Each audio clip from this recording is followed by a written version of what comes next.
Gihagit karon ni Kanhi Executive Secretary Lucas Bersamin ang tanan nga nalabigit sa iyang pangalan sa gingong 100 billion pesos na insertion sa 2025 national budget nga mosangat na lang og kaso kung doon na sila iligon nga ebidensya og dili magpataka og pakatag og mga pasangil nga puro lamang istorya. Sumala ni Bersamin andam siyang tubagon ang bisan unsang reklamo sa korte nga dunay mas klaro og patas nga proseso.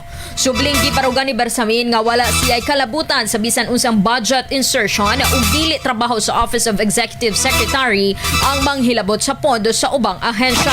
Matod niya wala siya gidaganan tungod kay wala siya nagresign sa pwesto ug dili tinuod ang istorya nga gihimo niya kini out of delicadeza.